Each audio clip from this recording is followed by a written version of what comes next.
e ao mesmo tempo uma degradação do conceito original daquilo que realmente prevalece em cada ser, mais do que a predominância do karma.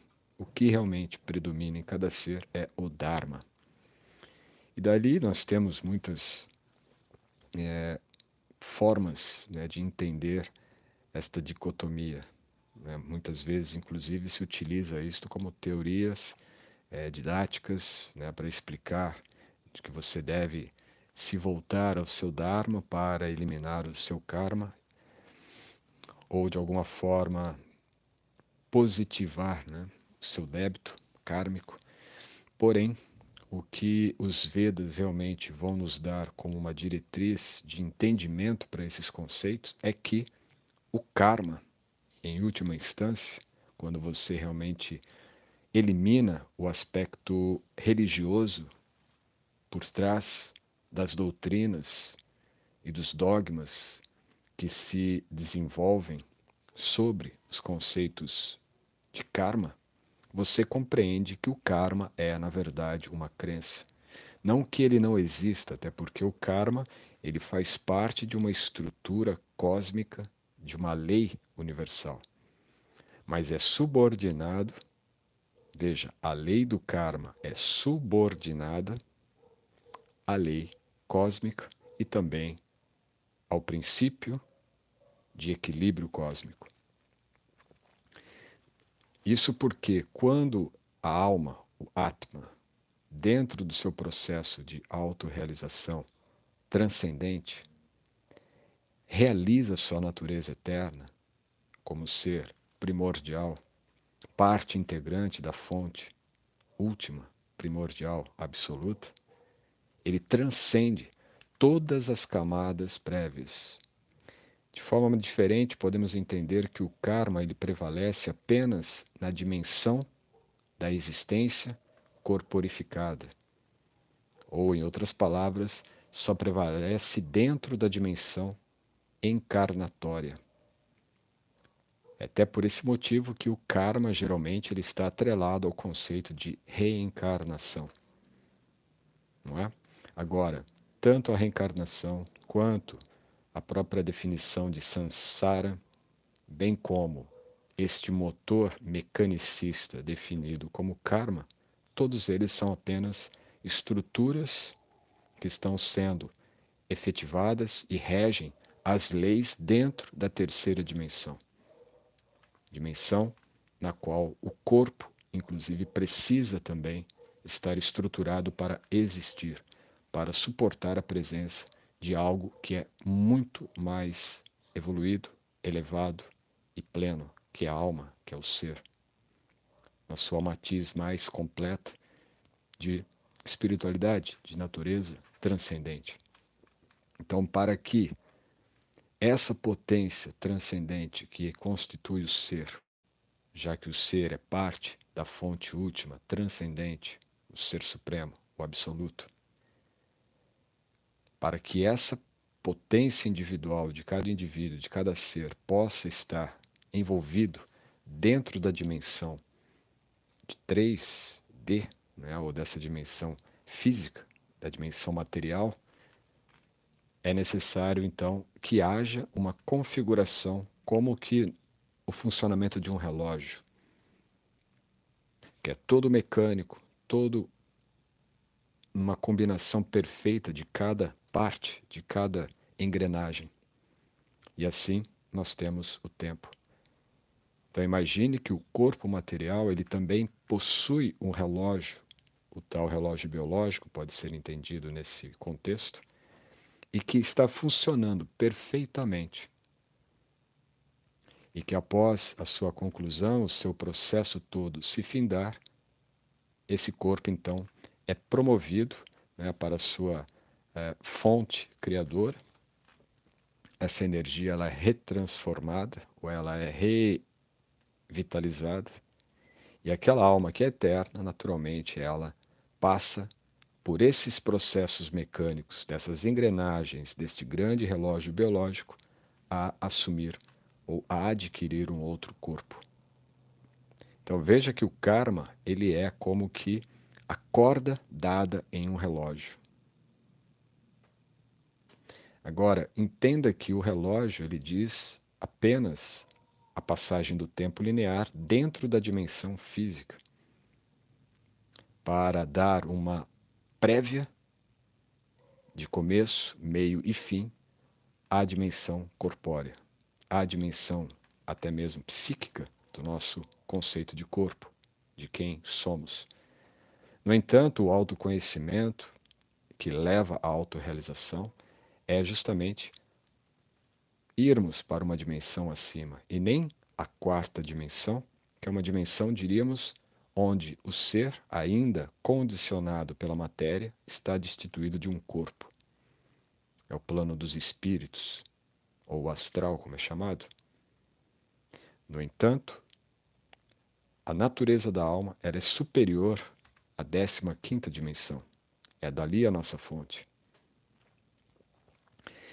Então entenda que todas essas diferentes esferas, essas diferentes dimensões, até a dimensão mais densa, que é essa na qual nós estamos agora, pelo menos a nossa dimensão física, de manifestação sensorial, de manifestação cognitiva, intelectiva, volitiva, a natureza da consciência que emana, que manifesta todas essas funções dentro do plano físico, material, de 3 dimensões, ela é transcendente a todas essas camadas inferiores.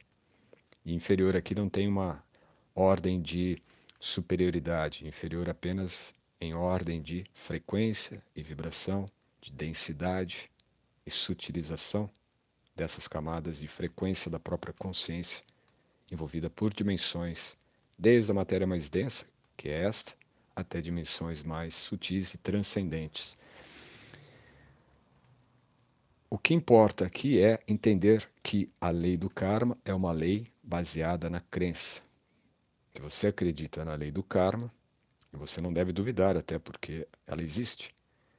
Mas se você passa a viver em função da lei do karma, é a mesma coisa que você passar a viver em função das horas ditadas pelo relógio. Enquanto que o ser é eterno. Qual a função do relógio para uma dimensão do tempo eterna?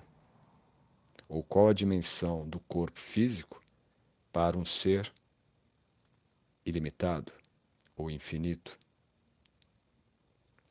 Então são questões que as crenças, os dogmas, as doutrinas, elas podem sim limitar muito.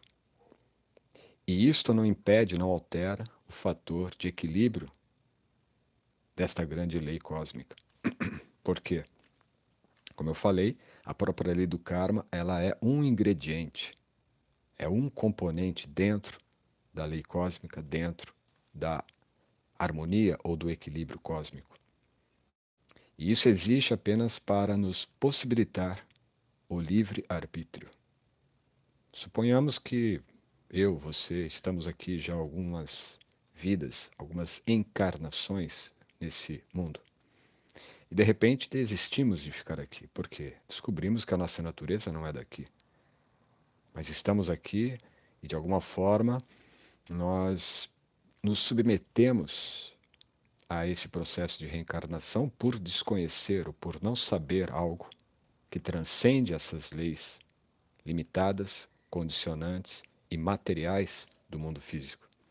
E então você descobre, você compreende e começa, principalmente, a experienciar essas dimensões que te levam para outro campo de percepção. Não mais a percepção física, sensorial, mas agora a cognição, a intelecção, o entendimento superior de Buddhi sobre o que é essa dimensão, essa natureza física e como que todas essas partículas subatômicas estão combinadas de forma perfeita dentro de um painel, dentro de uma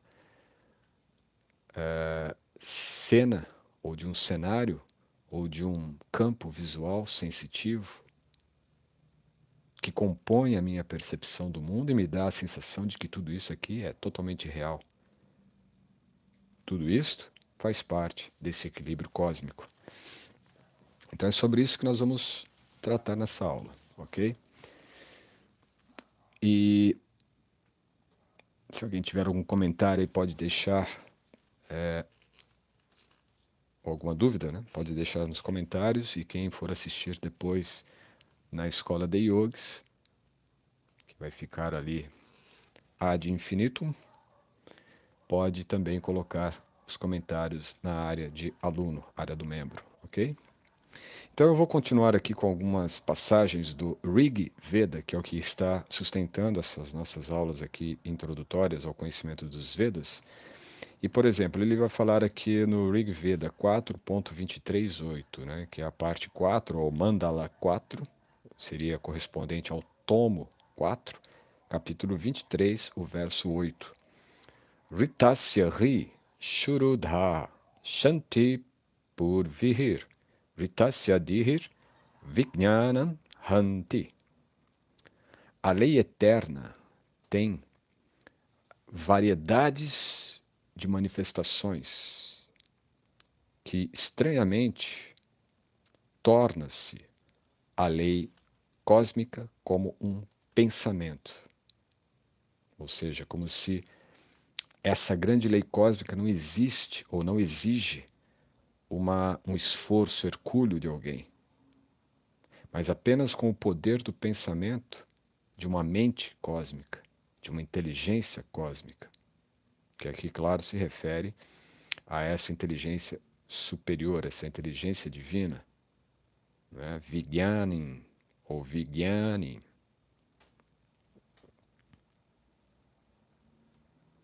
E também Buddhanaha ou Buddhanaha. E dessa forma remove todas as transgressões. Então não existe uma vigília, né, ou mesmo um grupo de vigias para ver quem está transgredindo. A própria ordem, a própria lei cósmica que mantém esse equilíbrio, quando alguma coisa se desequilibra, existe de imediato algo que irá então corrigir aquela transgressão. E a correção, ela aí sim entra no processo kármico. Quando ocorre uma transgressão, o karma não vem como uma punição, mas vem como uma reparação, para que o próprio ser, aquela alma que de algum modo cometeu aquela atividade, ela mesma se repare.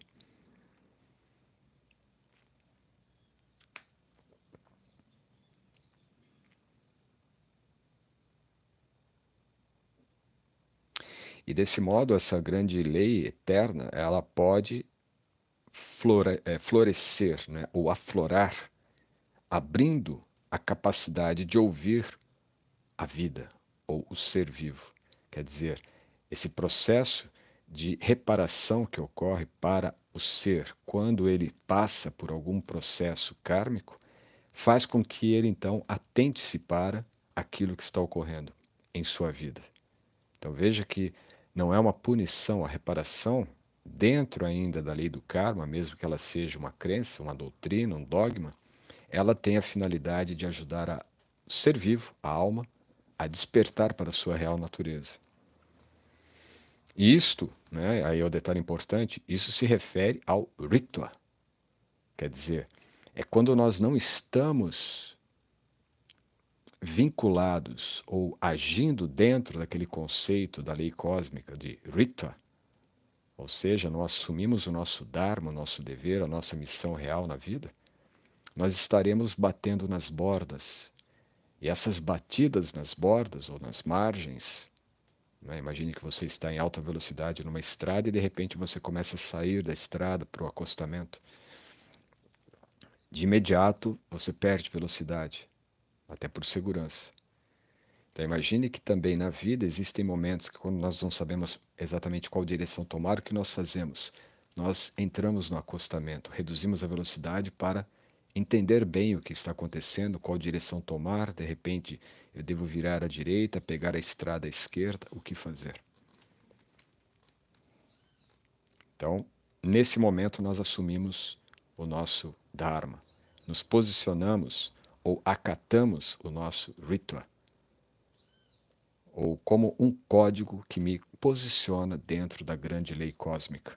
Sem esse código, nós estaremos indo para o acostamento, estaremos cometendo esses desequilíbrios ou estas, como foi dito, essas transgressões da grande lei, e isto, claro, traz uma forma de reparação, ok?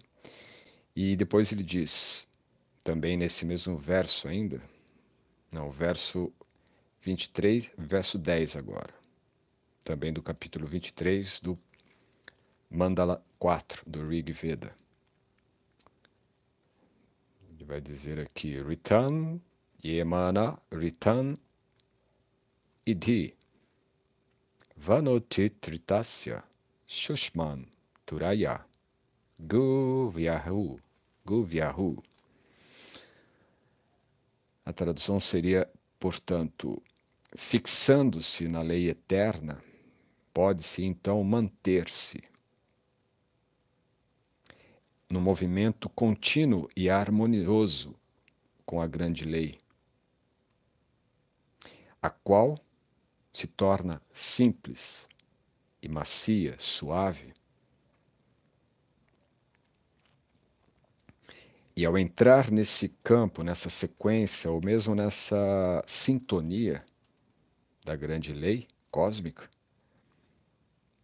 então nós passamos a aprofundar a nossa experiência entre aquilo que é terreno e aquilo que é celestial.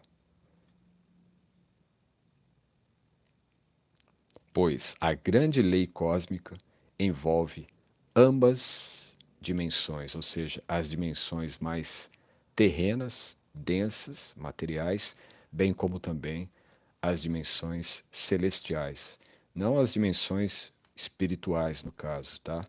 Está se referindo realmente às dimensões dos universos, dos sistemas cósmicos, não é? Dos planetas, toda essa dimensão do sistema sideral está dentro de uma grande lei. Esses três versos acima, então, eles compõem o que pode ser entendido como a base do conceito de Ritva, bem como a fundamentação do conceito de realidade na visão dos Vedas.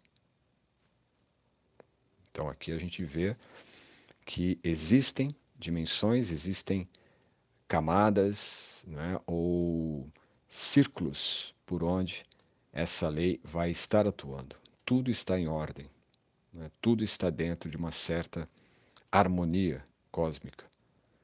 Então, quando a gente pensa, por exemplo, de repente um planeta que é atacado por um meteorito, um asteroide ou qualquer outro corpo celestial, o que isso tem a ver, né?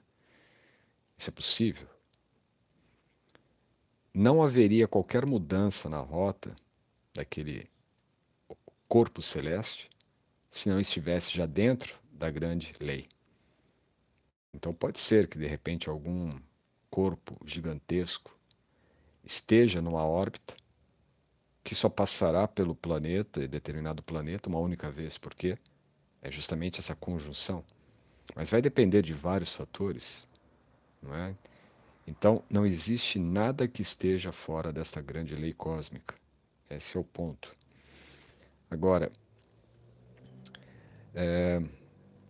essa concepção existe desde tempos imemoriais, onde os grandes poetas ou rishis firmemente desenvolveram esses conceitos, essas compreensões ou até mesmo crenças, né, baseados na observação do leite das vacas ou do sagrado processo maternal das vacas. Né? Porque olha só que interessante, eles observavam. E esse era um dos processos de aprendizado, né, de conhecimento dentro do período védico, adquirido pelos rishis, pelos yogis, que eles observavam a natureza.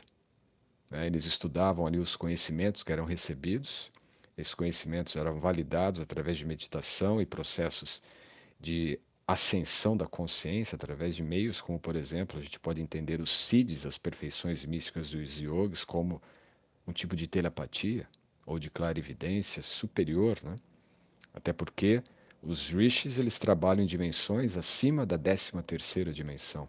A consciência dos rishis, dos antigos yogis, quando entravam em processo meditativo, era de acessar imediatamente a 13ª dimensão. E ali, então, eles faziam um processo de compreensão do conhecimento prático e então iam para um processo mais contemplativo, onde eles iriam validar o conhecimento recebido. Esse mesmo conhecimento agora é validado dentro de um plano mais de códigos, né? De códigos superiores, né? Para realmente dentro de um modo que podemos entender como uma intuição superior. Então você recebia esse conhecimento de um mestre presente, físico, validava esse conhecimento através da meditação, através de processos internos, onde, através do Anahata Chakra, através do Chaitya Chakra Guru no coração e também do trabalho com a pineal, com a pituitária e principalmente do chakra causal ou do chakra bindu, era validado isso em planos superiores e então validava-se isto no plano físico, através da contemplação e da observação da natureza. Então eles validavam, aqui no caso, está citando um dos casos,